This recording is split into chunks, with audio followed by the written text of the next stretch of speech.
Hello and welcome to the CBB Super Show, brought to you by the FTN Network. I'm, of course, your host, Walter Waddell, a.k.a. Dub Deuces 85, brought to you out here in the West Coast. We're doing our thing, grinding through college basketball. We're in conference tournament season here. We got a few regular season games left at the high major level. Conference tournaments are underway, and we are doing our thing. We had a tremendous night last night.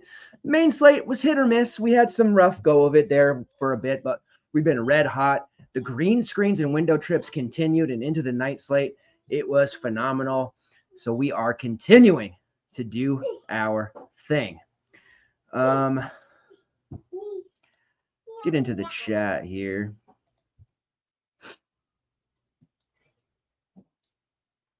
Promo code. All right, here's pulling up some stuff. We do have the promo code March20 going on, 20% off bets in every package there. You can see at the bottom scroll there on the links. At the bottom of this video, you'll see the FTN pricing page. That is how you access there to see what everything that we do offer. And come on. All right. And my son Mason is already messing around here, so apologies in advance for that. If you're new to the show, what we do here, we go game by game, tried and true method. We're going to be breaking down the main slate from DraftKings, which happens to be a 10-gamer. We're going to go through, talk about projected starting lineups, any important injury designations, and then we're going to do a core for each site, FanDuel and DraftKings, and then we're going to talk about prize picks, betting opportunities, and the like. Here, buddy, you want to play with this? Here, go take that in there. We'll take that in there. All right. Let's pull up some of the comments here. Yep, he is absolutely running amok. He is out here. He's already as soon as I went live, he had to come out and check it out. So you know how it is. Brett's in the house here. Good to see you, Brett. Good to see appliance season. Yeah, we got to get one of those 10K banger GPPs there to get no longer needing a washer and dryer. We got one last time, right? But some other stuff needed. And then a day show, yes, sir, from a man, Alex Aquasaw, NC State super fan. Before we get started here, please help us out on the FTN network here. If you're watching on X/Twitter, if you don't mind jumping over to YouTube, we have a ton going on here. If you press the like button, that's going to be a tremendous amount of help. Also subscribing, turning on notifications so you don't miss any single show. You've got our young analyst back here playing with my cause figures here. Okay, here, take it in here. Sorry, right back.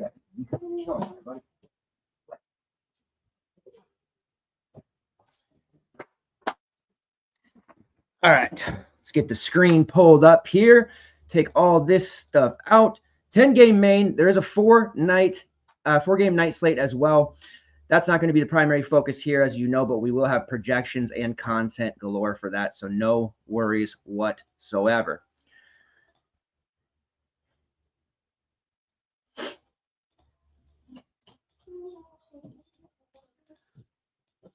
All right, there we are. First game on the slate here is going to be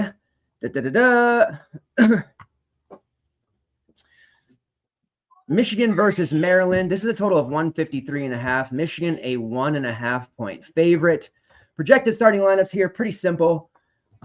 Jacoby Gillespie, Derek Queen, Julian Reese, Rodney Rice, and Selton Miguel. On the Michigan side, Danny Wolf, Trey Donaldson, Vlad Golden, Nurmari Burnett, and Roddy Gale. All right, here's how we're going to defeat. Who's going to defeat Mason this time? Here you go, buddy. Here, why don't you take that inside? Take that inside. Good boy. Take it inside. All right. Injury designation, Sam Walters, who is questionable, hasn't been playing much anyway, so no big concern there. Let's pull up the team page here. And shout out to Adam, one of our editors, and he's red hot right now in DFS, who did call and say this slate's going to be tougher because there is a ton of guys projecting over 4x. He specifically said 4.5x. There definitely is.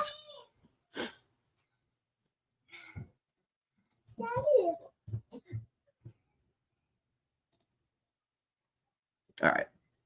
So Julian Reese and Derek Queen, whenever there's a Maryland slate, those are the ones to have to worry about. I like this one. Here you go. I'm not too interested in them here in this spot. Foul trouble definitely looks like it's going to be a major problem for at least one of them, possibly both.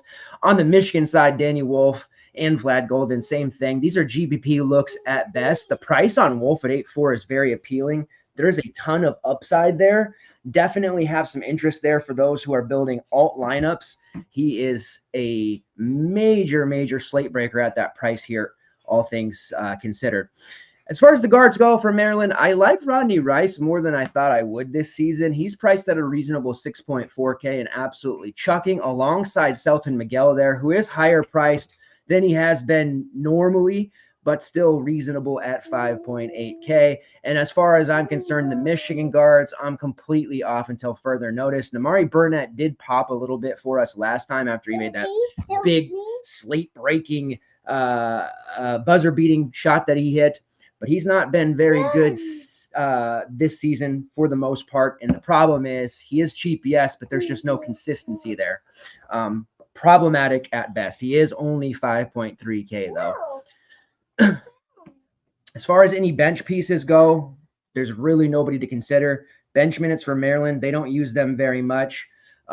Michigan does dip into their bench. You do have what a considered brand favorite for the FTN community, not me personally, but our community members, with Will Schwetter. He did play over 18 minutes last game, and he's been pretty productive overall. You see we have him projected for right around 20 minutes. If there's foul trouble on the Michigan front court side, Schwetter is somebody to potentially look at for a GPP value. But for the most part, this game is mostly going to be a fade. Appreciate you, Mama Rocks. Thank you. Yes, the day shows. They're just a little bit harder for me because, during the day I am taking care of my son. And he's been great for these first few weeks of day shows.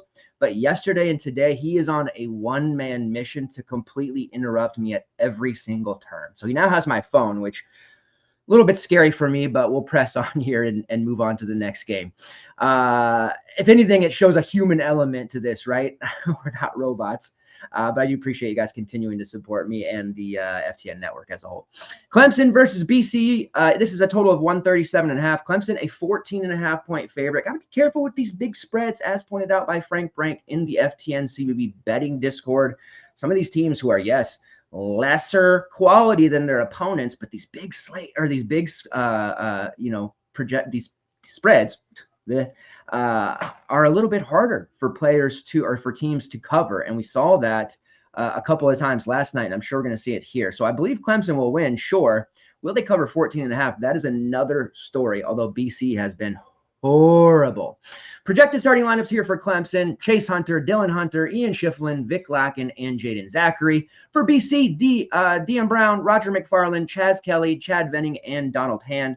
The big change here within 4 games ago was Josh Beadle being removed from the starting lineup, and he's failed to register more than 15 points in any of those games, and Chaz Kelly has entered the starting lineup.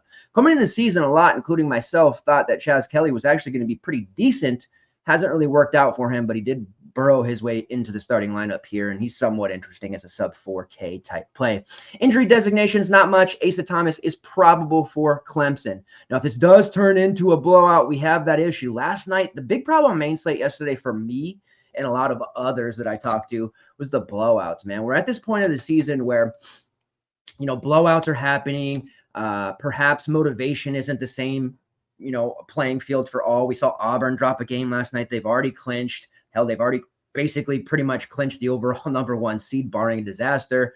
We have a lot to play for. And then for the seemingly 8th game in a row, Janai Broom suffered a minor injury. So Auburn's motivation wasn't there. That obviously hurt a lot of people. He was 70% owned. But that on the main slate itself, Kentucky blowout, that hurt me a lot. I had a lot of exposure to that game. The Purdue blowout, obviously, Trey Kaufman-Renn, who was a favorite of ours yesterday, and Braden Smith ended up sitting for the last 9.5 minutes of the game. So blowouts making things tricky this last week of the regular season. So we'll keep that in mind, and especially a game like this where Clemson may not get full minutes from all of their guys. I do like Victor Locken. I can feel the collective group kind of sighing and rolling their eyes. He's only 7-3, perhaps not safe enough to use in your main lineup, but we know the upside is there. He's one of those players, man, just like our guy Terrace Reed. If he can stay on the floor and not get into foul trouble, he's his own worst enemy sometime. He will obliterate this 7.3K price tag. Anything above 25-ish minutes, and we're looking at a 32, 34, 35 type of game. So very high on Vic Locken. But I get it. He's scary. Foul rate's nuts. But who on BC's really got to be making us worried in that regard? Chase Hunter is very cheap. If you're looking for a main team play and gun to head and have to pick one, Chase Hunter at 6.5, I do think he's pretty solid. He hasn't been particularly elite lately, but he's definitely solid there. Jaden Zachary and Ian Shiflin, both GPP looks. Zachary's playing all these minutes. I just never really get to him. And then Ian Shiflin, I'll probably bet his props again. We've got him projected for 10 rebounds. Lately, the books have been offering 7.5, and his point prop has been money. So I'll probably look there for him, but he's definitely in play as a GPP look. Donald Hand, only 8K, tough matchup, but he's chucking. So I do like him as far as the BC side goes. And then nobody really projects well. Like I said, it's worth noting that Chaz Kelly's 3.8, playing 30-plus minutes, potentially as a starter. You're okay. You're okay.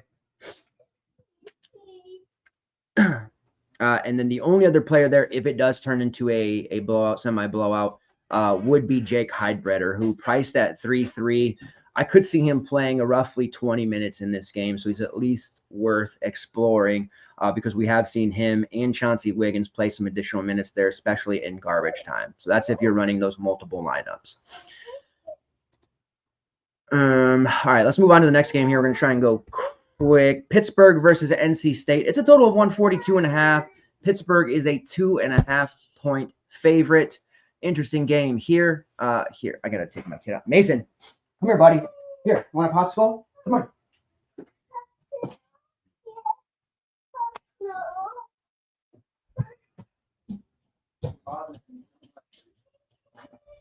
Here, sit down on the couch. What's the matter?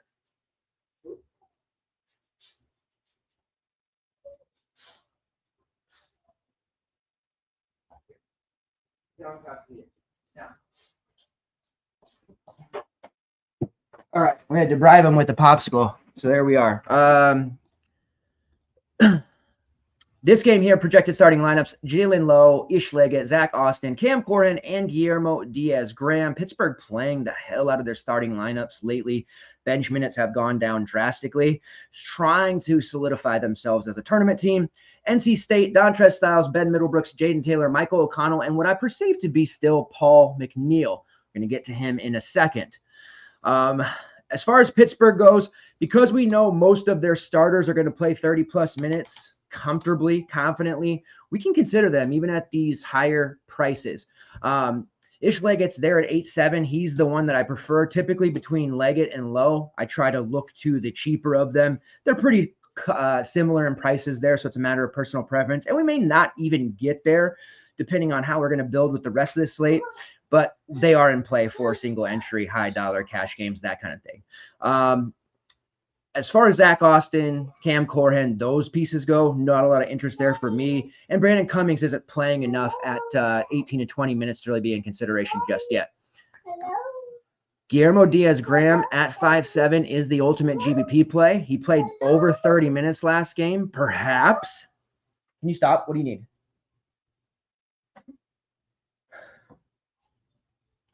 I am very apologetic, guys. Here, you got to go in. You got to go in.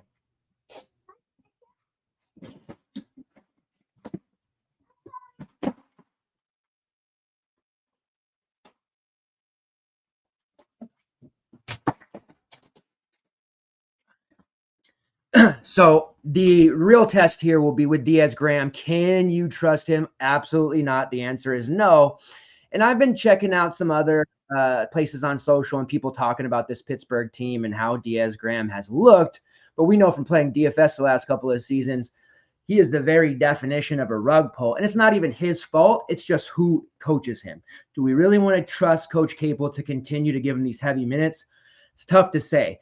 Big difference between 4-4 and 5-7. He can do a lot of damage to our lineups at this price. But 38 minutes, 35, and 37 over the last 3. He has scored over 22 fantasy points in 2 of those 3. Against Georgia Tech, he made it 35 minutes, but he was pretty much a non-factor against Louisville. 4 for 11. He took 10 threes in that game. We have seen NC State struggle on the interior more, so that's some Cam Corhan action potentially, but Diaz-Graham does have a pretty solid rebounding rate, and he is a versatile 3 that opposing bigs can't really guard him all that adequately, and I think NC State's going to have some trouble with Diaz-Graham. So I'm not sure I'm there with him as a main team look, but he would not surprise me one bit if he was on the optimal to win the Mania seat tonight, and even the large field 3K to first type of play. So do what you will with Diaz-Graham there. But if ever there was a fragile, volatile play on this slate, the most fragile, volatile play on this slate, I think it is Diaz-Graham. And we've been here many times with Coach Capel. On the NC State side, it's really just a matter of 2 things here, because Dontrez Styles, solid.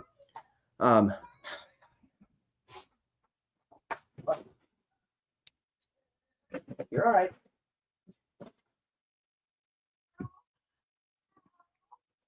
It's really just a matter of 2 plays. Jaden Taylor, who was there at 4-8, playing 30-plus minutes, and then a matter of Paul McNeil, who has started the last few games. When he started and was low-owned against Wake Forest, we had the pleasure, we had the benefit of rostering him, and he had a huge game for us. Here, sit down. Since then, he has been quote-unquote rug pulled, as our friend Adam likes to say. 21 minutes against Syracuse, 14 against Georgia Tech. He's been under 10 fantasy points. Here, look. Whoa, pretty cool, huh? As far as if we can trust him, if he continues to start, that's going to be the problem. I can't get away from him if he continues to start. If he doesn't, Keats is doing us a favor, because if you're only going to play him 10 to 15 minutes, just don't start him. Please just don't start him. Do us that favor, Coach Keats. He's been pretty solid as a coach throughout the course of his career and the DFS that has been around. We've been able to rely on him to play his guards, his good guards, his best guards, a ton of minutes. That's just not the case here with McNeil. He's seemingly playing the hot hand situation. Trey Parker, Dennis Parker, Marcus Hill. We're seeing all these different guards get in. Hell, we're seeing on the wing, Breon pass play. What do we see? Bryce Hurd is playing more minutes now. Like, it's an absolute disaster, and it's getting really frustrating. But I just don't know at this point, because I'm so pot committed, if I can get away from him as a starter, begrudgingly. So 4K starting. If you fade him now, it's really tough. If you got him at the Wake Forest game, because that was something that a lot of people missed, like I guess technically you got your money's worth, you can get away from him. But geez, it's going to feel real bad if you don't roster him here and he has a huge, huge game and play, I don't know, 25-plus minutes. It's going to take shots. We know that. But Coach Keats, can you stop jerking our chain? We got the NC State super fan there, Alex. I asked him this morning what's going to go on, and even he was saying, we just don't know. So we'll see what happens there. But if McNeil starts, unfortunately, I'm going to roster him. I'll do it so the rest of you don't have to, but I don't feel great about it. So a lot of decisions in this game. McNeil, Diaz-Graham, very volatile plays. You can see here Jaden Taylor, he's fairly safe as though minutes-wise. Brandon Huntley, Hatfield is cheap at 3.6, playing 18 to 20 minutes. And then you have Lowe as well as Leggett as some safer options as well. Yeah, it didn't seem to work. I thought that would take care of him for I don't know, 10 minutes at least. I'm not sure what that sound is in the other room, and I don't want to know, so we're just going to keep pressing on here. I don't want to listen to NC State breakdown. That's our super fan of NC State. So, all right, next game on the slate here is going to be Kansas State versus Cincinnati. It's a total of 135.5. Cincy is an 8.5-point favorite. Our projected starting lineups here for K-State: Max Jones, David Ngason, Ngana Onyenso, Brennan Housen, and Doug McDaniel. On the Cincinnati side, Josh Reed, Jizzle James, Dylan Mitchell, Day Thomas, and Aziz Bandiago. As far as injuries go, Seamus Lukosius is probable. He returned last game, didn't start. We still saw Josh Reed start and play 27 minutes. Coleman Hawkins is questionable. And from what I see, it would be a surprise if he plays. But, and we've been doing pretty good on injury designations and predictions lately with our projections. So I feel pretty good there. But overall, this is going to be a tough one. I don't think we necessarily have to get to any K-State guys in our main lineup. I typically like to if Coleman Hawkins isn't playing. Of course, we have Ugonna Onyenso, who will play over 20-plus minutes, most likely. So you do have that value piece at 4-4. And then you have a decision on Seamus Lukosius, because if he doesn't start over Josh Reed, 4-4, he's just an okay play. If Josh Reed continues to start and he's there at 4-1, 27 minutes, he's a great play. If Seamus slides in the starting lineup over Josh Reed, he becomes a pretty solid play. Although we've seen Seamus before, he's a bit of a non-con hero, but these prices of 4-4 and 4-1 for both of those guys are extremely cheap. Might end up with a Cincinnati mini stack here. Dylan Mitchell is the top overall play, probably the best play on the slate. Every time Dylan Mitchell has been a chalk slam play this year, and I do say every time, meaning every time, he has just been absolutely smash. And he's probably going to be, even though it's a 10-game slate here, over 50% owned in single entry for good reason. This is a great matchup if Coleman Hawkins isn't going. N'Gasson is a more perimeter-oriented player. Foul issues galore there sometimes. Onyenso, like Mitchell, is just way too versatile for Onyenso to really guard. And he's probably too tough for N'Gasson to guard. So it's a really great spot for Dylan Mitchell. You can see he projects at almost 5x there at this price. We're going to end up with a Bearcats mini stack. Jizzle James at 7.5, great GBP look. And then Dan Skillings at 3.9. Very cheap, but with Seamus around, those minutes did dip under 20, so tread lightly there. Only other mention is Aziz Bandiago at 5.3, does project over value as well. All right, next game on the slate here is Xavier versus Butler. Total of 154.5. Xavier is a 3.5 point favorite.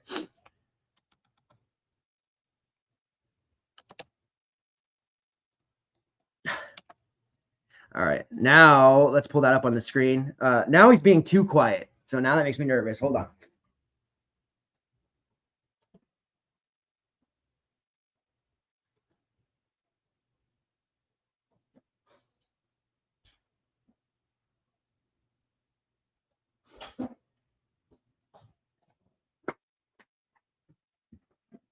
All right.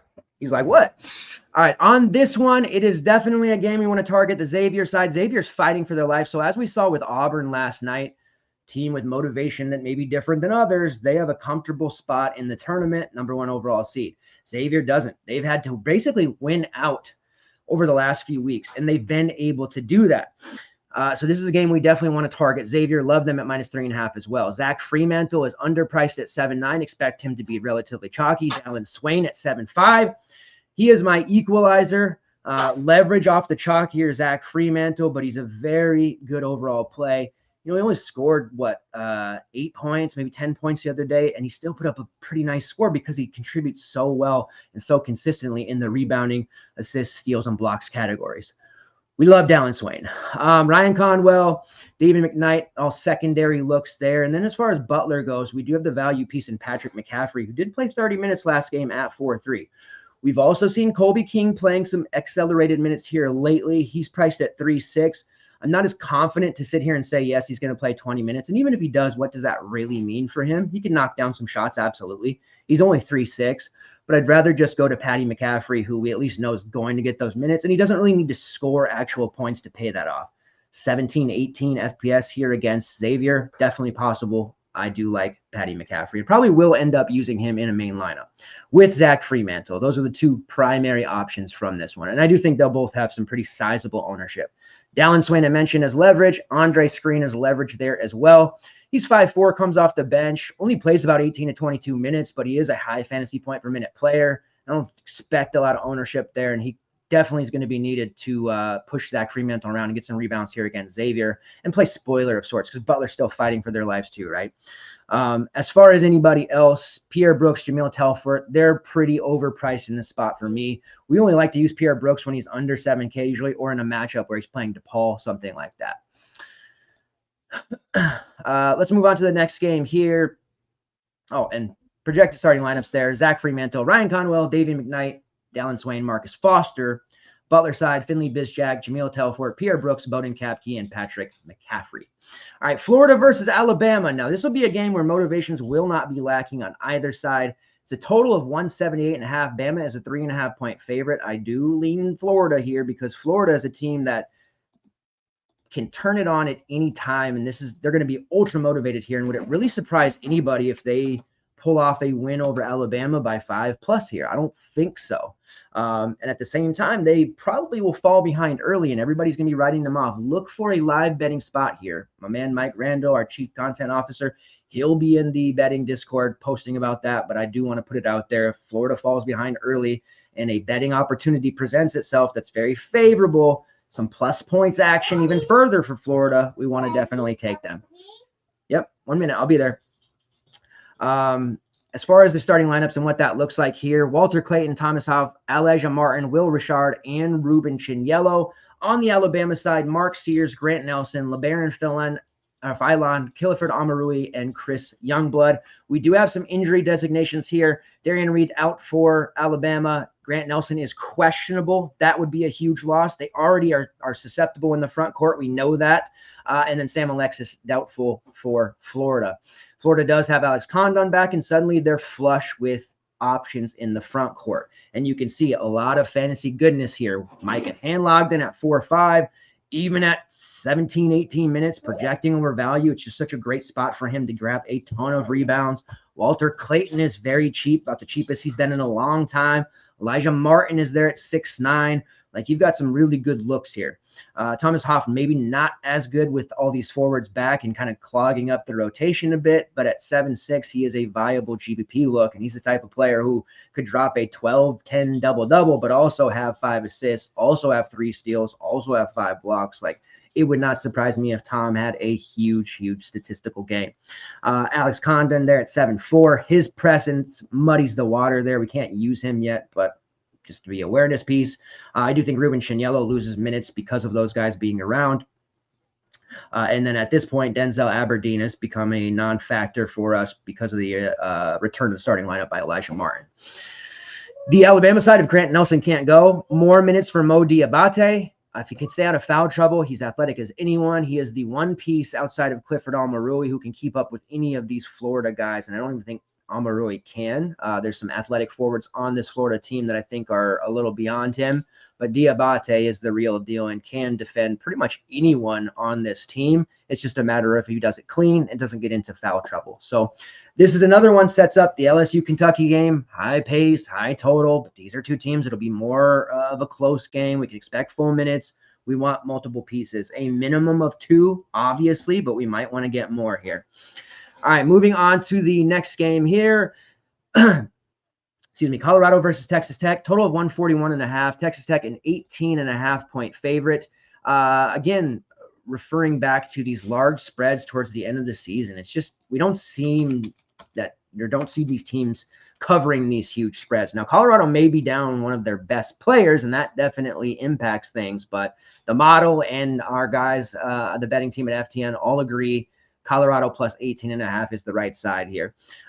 With Julian Hammond being questionable, that would be a huge, huge loss for them. This is what we project the starting lineup to be. RJ Smith, Javon Ruffin sliding into the starting lineup, Ben Godak, Andres Jakomovsky, and Sebastian Rancic. Texas Tech, are they healthy for once? JT Toppin, Darian Williams, Chance McMillan, Kerwin Walton, and Elijah Hawkins. Christian Anderson back to the bench, although with the return of McMillan, Anderson still went nuts last game, and that was a little frustrating if you had swapped off of him like I did. So we want to look at RJ Smith. He doesn't project as well as you probably think he would because it's at Texas Tech. They're still a tough defense for the most part, but he is only 4'2", playing over 30 minutes without Hammond. Yes, value piece that we can use. Just to kind of temper expectations.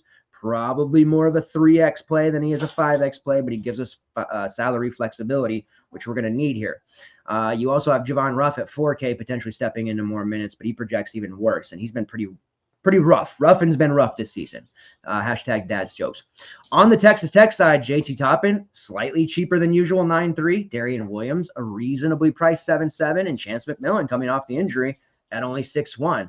You can play the mini Texas Tech stack here. You typically do the whole Toppin or Williams thing, but they've gone off together a lot. And this Colorado matchup is very, very easy. This is one of those fantasy-friendly matchups where guys just put up huge numbers against Colorado. So take your pick. Williams Toppin together, absolutely. Williams with McMillan, absolutely. So you can go a variety of different ways here. I do like Chance McMillan, and I think at 6-1, he looks like a pretty obvious play, but I think people are going to be so hyper zoned and laser focused on JT Toppin and Darian Williams that Chance McMillan's going to go overlooked for the most part, if that's even possible. And we might see way lower ownership on him than we probably should. You saw he stepped into that first game, 37 minutes off top against Kansas. It was about a 19 fantasy point performance, nothing to write home about, but he's typically a guy that's going to give us mid-20s and possibly even 30 in the right spot. And against Colorado, he's very like BJ Edwards-esque in that he can just fill it up in a variety of ways beyond just scoring. So I do like Chance McMillan quite a bit here. Colorado-wise, RJ Smith. We do have some potential value to look at in Elijah Malone. He's been playing more, but we'll see what happens here and monitor that Julian Hammond news. We're going to go over to Missouri and Oklahoma. We're doing the speed round. So I know a lot of you already watch me on a faster speed just to get through longer shows, but this will be real fast now. Total of 161.5. So very, very high total here. Puts us in the realm of Alabama and Florida game. Total there is very high, second highest on the slate, and then a 4.5 point spread in favor of Missouri. Starter wise for Oklahoma, Jeremiah Fears, Jelon Moore, who was upgraded to probable from questionable, just so you're aware.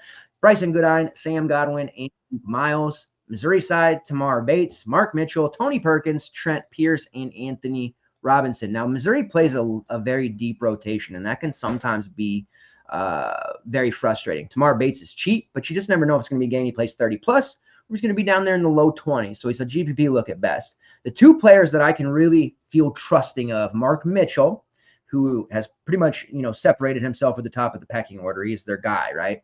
And then Trent Pierce, which I know I say that and you might look at him and be like, how could you trust Trent Pierce? Well, a couple of things going for him here. Guard forward eligibility. He's only 3.9K, and we're usually always going to get around 20 minutes from him, possibly more.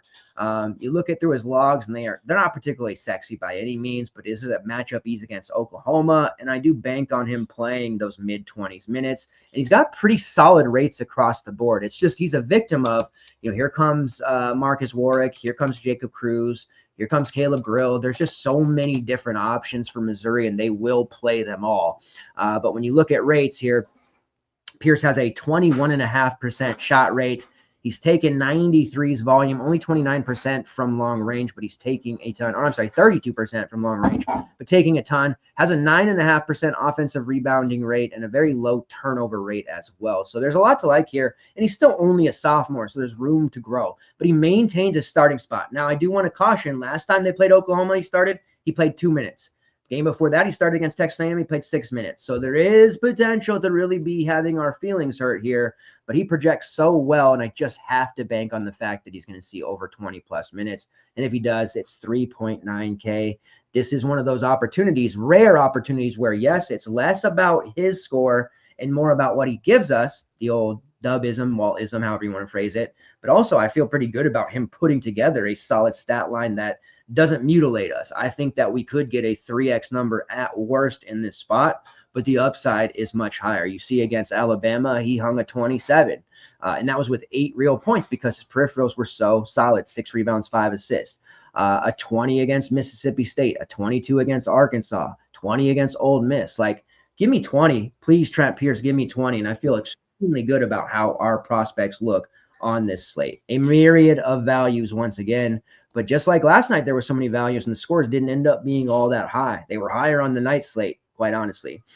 Caleb Grill at 8K. You already know the deal. You can use him too. He projects pretty well. He played 39 minutes in the extra period there against Vanderbilt. Going to play 30 here. He's been rock solid. In 3 of his last 4, he's been over 36, which includes a 50 and a 41 fantasy point score.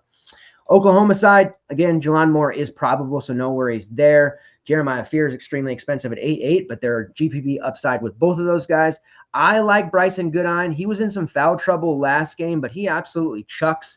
I have him taking at least, what do we got here? 7 shots at 4-4. He takes a lot more threes as well, more than we're giving him credit for. He has kind of usurped Duke Miles as third in the pecking order when not in foul trouble. So I do think he's a pretty solid value in his own right as well. And he would be the main piece for Oklahoma that I'd be looking at today. All right, next game on the slate, Wisconsin versus Minnesota. It's a total of 138.5. Wisconsin is a 6.5-point favorite. The news here to monitor, Max Klesmit, who is questionable. If he can't go, that does mean Kamari McGee will start again. McGee started last game. He wasn't great. He was pretty chalky, but he just was okay overall. You'll see in this one, we have a ton of guys projecting pretty darn well. Starting lineup projection here, John Tanya, John Blackwell, Nolan Winter, and Stephen Crow, along with Kamari McGee if Klesmit can't go. Minnesota, Dawson Garcia, Femi Odekale, Parker Fox, Mike Mitchell, and Lukai Patterson. However, we saw a pretty big game out of Brennan Rigsby last time. Mike Mitchell was benched because he's been ineffective. Might we see a change to the starting lineup? There's murmurs out there in Minnesota's social media world that say Mike Mitchell is benched for this game. Brennan Rigsby might play. We'll see. Now, I'm not interested in Rigsby. I want to be clear about that. And you can see total season. He doesn't even project that well. If we give him 18 to 20 minutes, like he's still a non-factor, even at 3.7. I wonder, though, if he starts, if people will jam him in. And if he starts, we'll have to reconsider things. Overall, Femi Odekale at 6'4" and Dawson Garcia at 8'9". Those are your only trustworthy Minnesota plays. And even then, they're not that trustworthy. We know Minnesota, they've hurt our feelings a lot in the past. That probably hurt our feelings again. I'm looking more at the Wisconsin side. John Tanya is only 8'2". That's a severe discount for him. John Blackwell is only 7'3", despite the fact he's been setting the world on fire. And then we have the value piece in Kamari McGee at 4'7", which I know he had a kind of an okay game, not great. Still very cheap, sub 5K. Without Klesmit, I expect 30 minutes in a favorable spot. Nolan Winter had 1 million rebounds last time. Maybe he's woken up, and Stephen Crow even projects pretty decently, despite the fact that he's up at 6'3". So this Wisconsin starting five is very, very appealing in this spot. And this Wisconsin mini stack makes a lot of sense. If you roll Blackwell and Tanya together, I think you could surpass 100 fantasy points amongst those two alone. That's a real possibility. And it's also worth mentioning Frank Mitchell at 4-1 for Minnesota. He's playing more minutes off the bench than Parker Fox. They keep starting Parker Fox. Frank Mitchell is going to be needed, though, to deal with that size, toughness, and rebounding from Nolan Winter and Stephen Crow. So don't be surprised if Frank Mitchell plays a lot more today again. At 4-1, he's interesting, but I'm always sketch about fouls with a player like that.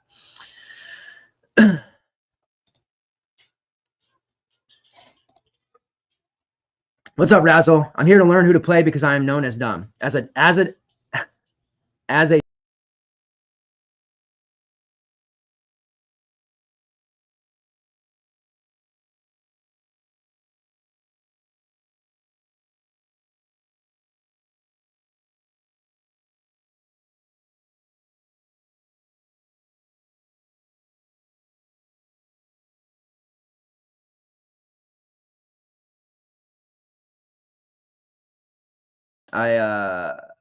sorry, my camera went out there. I like how you put that, Raz.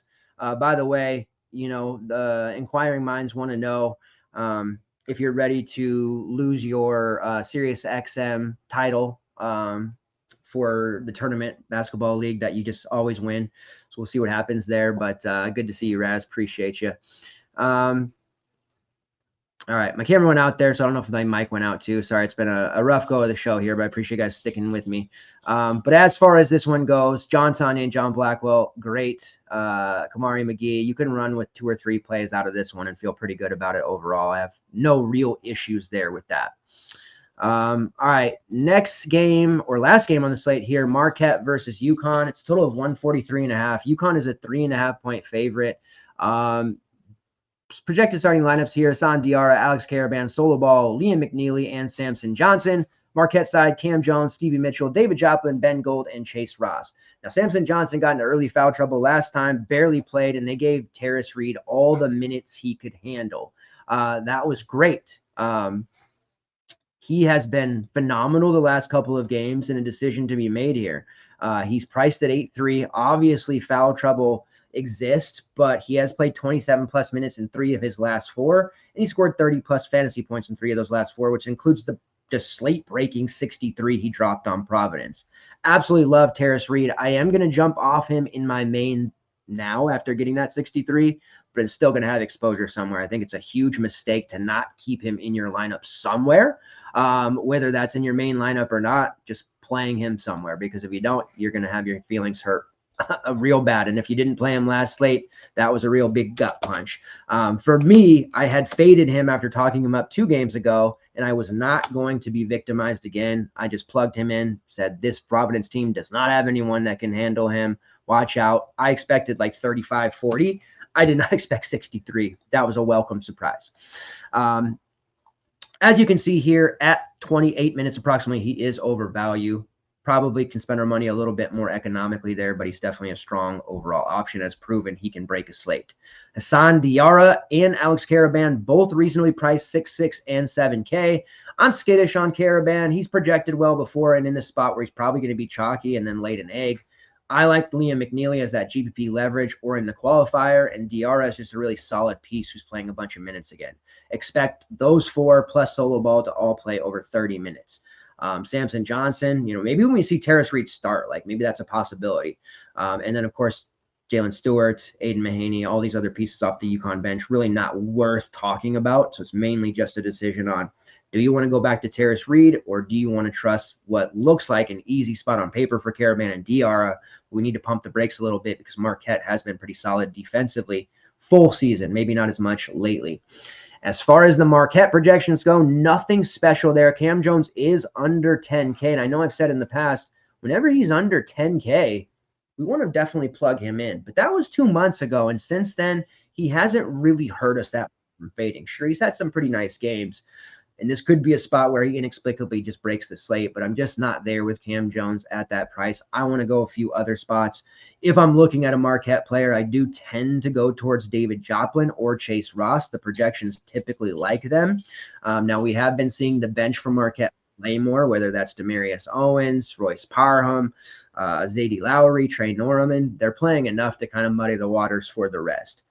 Ben Gold also had a really nice game last time, but expect him to get stuck in a locker, which means some of those bench pieces may play some additional minutes here. But overall, Marquette is a very unappealing team for me today on this slate, and I kind of feel like most of the industry will agree. So that does make them interesting for a GPP, because at this time of year, you just never know. But UConn's motivation, Marquette's motivation, they're both motivated to win this game. So expect a war, but I do feel like it's going to be one and leads to a bunch of fouls and a free throw shooting contest at the end, which means we probably want to get pieces of solo ball and Hassan Diarra because they're going to rack up those free throws late. Which is what we saw in that ASU-Arizona game yesterday when Alston Mason had the game of his life.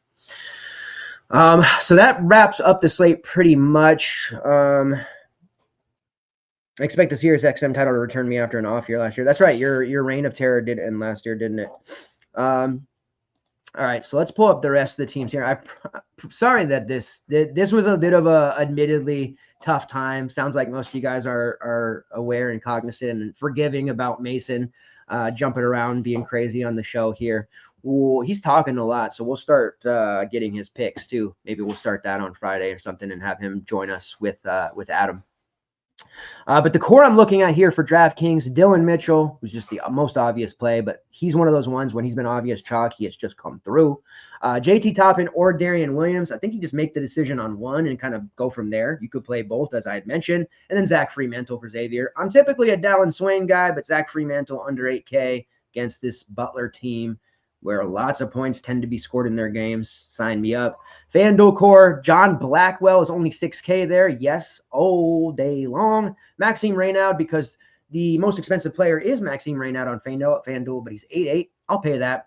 And then Trent Pierce, who is all the way down there below 5K. I'm a Trent Pierce fan today. I'm kind of drawing a line in the sand here as I typically do.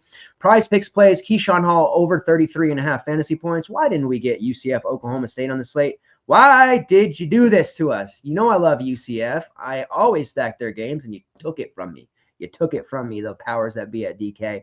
Ish Leggett over 28.5 fantasy points. Anytime Leggett or Lowe have fantasy totals on Prize Picks under 30, I'm just slamming the over. They get steals. They rack up points. They do turn it over as well, but I'm definitely on Leggett here. And then Dylan Mitchell over 9.5 points. We love Dylan Mitchell. Best bets, Florida plus 3.5 versus Alabama. Alluded to that one earlier. Xavier minus 3.5 versus Butler. And then Fairleigh Dickinson minus 3.5 versus Stonehill. we like that spread of 3.5, I guess. What can I say? It just kind of worked out that way. But those are our 3 best bets for today. The content here, there will be the main slate article dropping here soon. We also have the projections for main slate and night slate dropping. Now my dog wants to bark. All right. I'm just going to pull up here real quick the rest of the teams. So you guys can get a snapshot here of where we want to look. Dun, dun, dun. So my old guard dog, who is a boxer, will bark ferociously at the mailman and like the neighbor, but then when there's actually like potential evildoers outside, she's just like not interested. So she does a great job there, almost as good of a job that Doug she's almost as good as a guard dog as Doug Gottlieb is as a head coach. And I don't know if you guys know, but that's a pretty good job there that she does. All right, just filing out the last bit of teams here.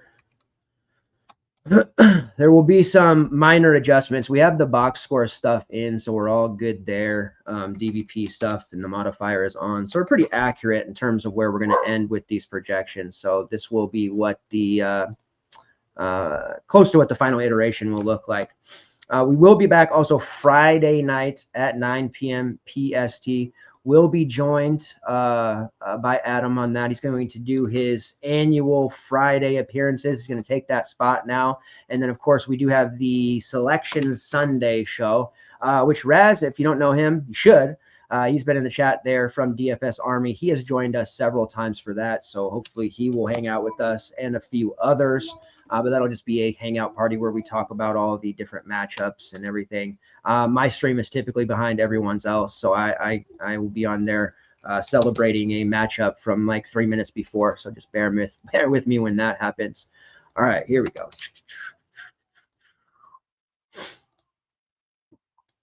All right, so at the top, no surprise, Dylan Mitchell, top projected play, Micah Hanlogden, and Josh Reed. That's going to be a weird one there between Josh Reed and Seamus Lukosius. I feel a little rug pull action there, some tilt.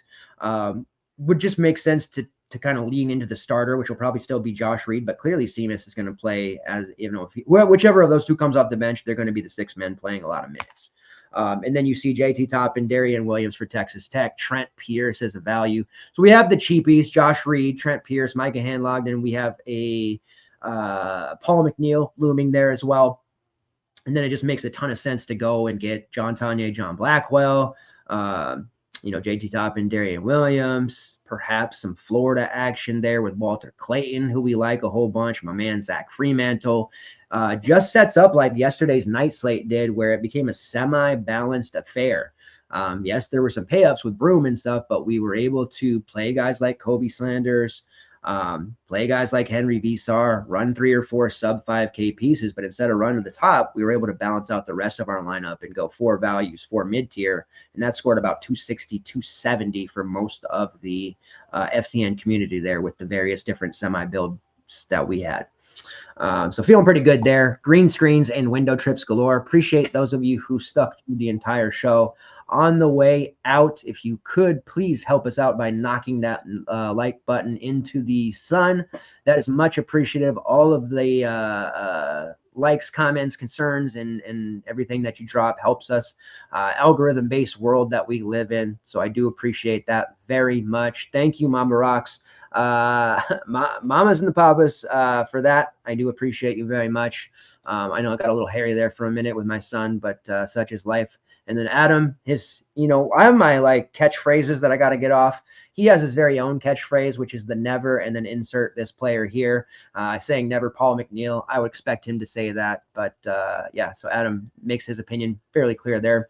Looks like I caught the final seconds, but slam that like button nonetheless. Thank you very much. And then Razzle joining whenever needed. So that is, you guys all see it, that invite extended. He'll be there on the Selection Sunday show, which will go live right as it starts.